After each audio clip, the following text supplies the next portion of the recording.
The old Israelitish cult and mythology, the Yahweh worship, the patriarchal legends, the sojourn in Egypt, and so on, are rooted in the religion of the sacred fungus, developed from the underlying fertility philosophy of the ancient Near East. The Jewish mitre, Muslim turbans, and military berets are derivations of the symbol of the mushroom cult. One of the first and most prominent, however, was the stellar cult, and a number of these ancient cults were created for shamanic purposes and earthly stewardship, yet some were taken over with different intentions. Just as you would imagine in any establishment of power, smaller cults formed within the main cults to worship individual deities. The cult of Mithras and the cult of Dionysus are two examples. You still today can see the Mithraic or Phrygian cap on the symbol of the seated Liberty dollar, the coat of arms of many countries, the reverse side of the flag of Paraguay, the seal of the United States Senate, and even involved in the solar cult holiday that we now call Christmas. In the cult of Dionysus, many festivals were celebrated, such as the Greater Dionysia, celebrated in Athens around the spring equinox. The foremost event in this festival was the Thymelic contest, in which poets, musicians, and entertainers performed in an open-air theater. Musicians did not have to pay taxes, and members of the Artists' Guild did not have to participate in military affairs. The cult of Dionysus is still alive to this day as the entertainment industry.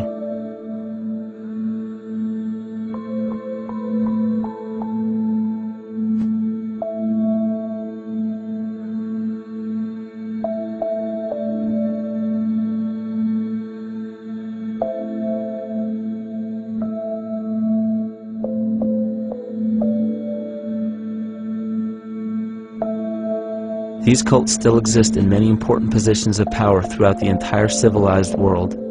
Yet the most important function of these groups is to manufacture the consent and complicity of the people. The conscious mind is the creative mind. It's the one that has your personal identity into it. It does the real thinking. And then there's a subconscious mind. Well, there's no entity in it. The subconscious mind is equivalent of a tape player. It records behaviors, and then at the push of a button plays a behavior. It's automatic. It's a very convenient thing, because then we don't have to relearn all the time. Once you know it, you can make a pattern. The problem is that the basic patterns of belief and behavior that are programmed in the subconscious mind came from our teachers, primarily our parents, our family, and our community. So most people don't even understand how easily we're influenced by our environment. Every person that we encounter, every single situation that we're faced with, every little word that's said on television may not seem too influential to our conscious minds, but your unconscious is designed specifically to let every environmental signal influence you without your awareness. So the question is, are we leading conscious or unconscious lives? And now neuroscience has told us in the unfolding of our lives, only 5% of our life is controlled by our conscious mind, and 95% of the time controlled by the subconscious with programs from other people that were installed in there. And the problem is, it means when those programs are playing, we don't see them. And the skeptics will sit there and say, consciousness, archetypes, astrology? No. We create things with our hands, not our minds. Archetypes aren't physical. They can't influence me. But when you think of the fact that we're only conscious of this small little fraction of our behavior, what we don't realize is that entire countries, entire civilizations that think they're free and independent, but are unconsciously too afraid to be free and independent, they will beg to be governed. And if they can't do it themselves, who do you think will consciously or unconsciously take that responsibility? It usually ends up being that strong, masculine, animus archetypal figure. When we think we're in danger, we're not looking for our mother to nurture us. We want our father to protect us.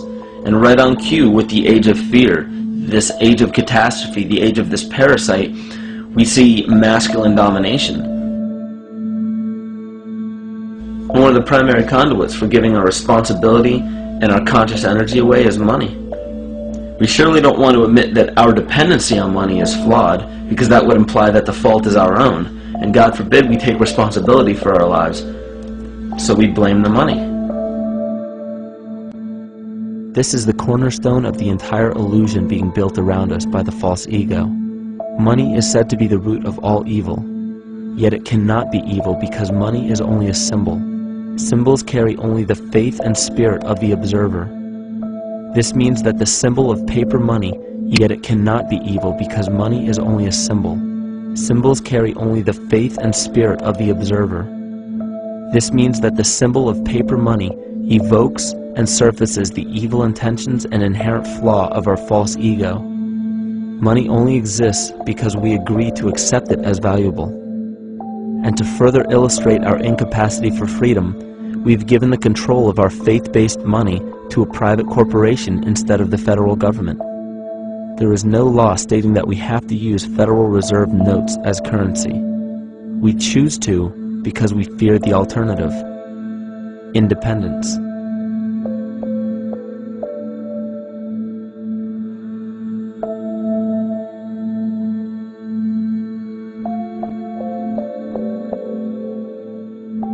But it's not even really about money, it's about energy, because money is simply this material thing that allows billions of people to crave just one thing and put their energy into the same thing.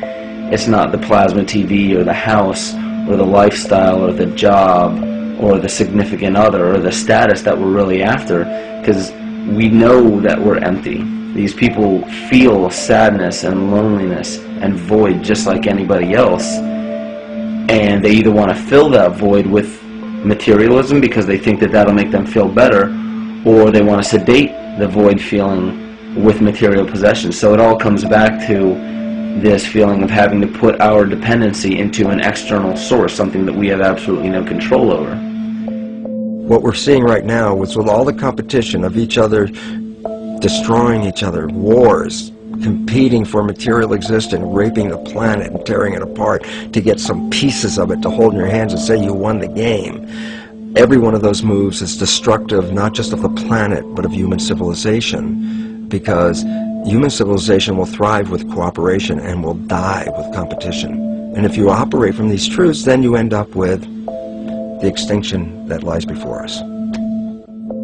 You see, we all have demons, so to speak. We all have inner demons in our lives, but we expect to see devilish monsters or dark apparitions when you think of a demon, kind of like what you'd see in the cinema. But our demons are really the people in our everyday lives, the people that we argue with, the people that we envy or hate, the ones we physically or emotionally harm in some way, shape, or form. And it's not because we envy or hate qualities in these specific people as much as we hate the fact that they remind us of ourselves. They reflect qualities about ourselves that we wish we had more of, or that we wish we didn't have at all. So what do? We alleviate that pain not by fixing or fighting our own demons, but by harming the people that remind us of our demons, by harming the people that remind us of the things that we don't like about ourselves. And when we become frustrated that we're not in control of our emotions because we don't really know what's affecting our emotions, we take it out on others. We take it out on absolutely anything else that can show us or act as a catalyst for our hatred. And so we do the same thing to animals. Animals are perfect because they can't defend themselves. And it's a perfect catalyst for our inner aggression, our confusion, our hatred. Just take it out on something absolutely helpless. Just imagine how unconscious a person has to be of his or her actions to torture or mutilate or brutalize any living thing.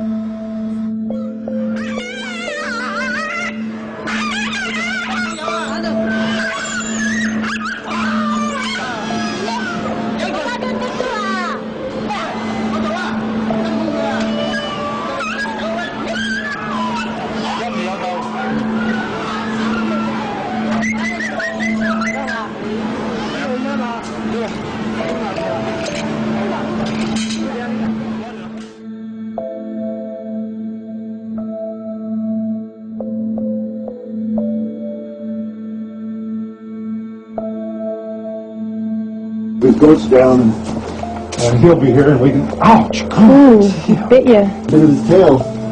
Is it common with their kids, maybe? He's a big guy. That's